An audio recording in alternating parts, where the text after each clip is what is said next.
আমরা আশা করি 12ই ফেব্রুয়ারি অত্যন্ত উৎসব মুখর পরিবেশে অবাধ, সুষ্ঠু, নিরপেক্ষ, সত্তার সাথে নির্বাচন অনুষ্ঠিত হবে, একসাথে ভোট এবং গণভোট। সরকার এ ব্যাপারে এবং জেলা পর্যায়ে, উপজেলা পর্যায়ে, ইউনিয়ন পর্যায়ে পর্যন্ত এভাবে প্রস্তুতি চলছে এবং আমাদের সরকারি কর্মকর্তাবৃন্দ অত্যন্ত নিষ্ঠা এবং দায়িত্ব কর্তব্যের সাথে এই দায়িত্ব পালন করে যাচ্ছেন। ল এনফোর্সমেন্ট এজেন্সি যারা আছেন, আইন শৃঙ্খলা বাহিনীর সাথে যারা যুক্ত, তারাও প্রশিক্ষণ নিয়ে মাঠে নেমে গেছেন এবং এভাবে দাবি দেওয়া, নানা প্রশ্ন, পলিটিক্যাল ডিমান্ড থাকতে পারে, এতে আমাদের কোনো শঙ্কিত হওয়ার কারণ নেই।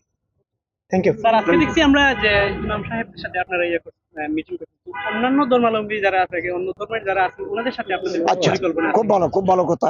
আমরা ইতিমধ্যে হিন্দুদের সাথে, বৌদ্ধদের সাথে, খ্রিস্টানদের, আপনারা জানেন আমার মন্ত্রণালয়ে হিন্দু কল্যাণ ট্রাস্ট, বৌদ্ধ কল্যাণ ট্রাস্ট, খ্রিস্টান কল্যাণ ট্রাস্ট আছে। পদাধিকার বলে আমি এই সমস্ত কমিটির চেয়ারম্যান। ওনাদের সাথে আমরা আলাদা বৈঠক করেছি এবং হাই ভোটের পক্ষে প্রচারণা চালানোর জন্য ওনাদেরকে উদ্বুদ্ধ করেছি।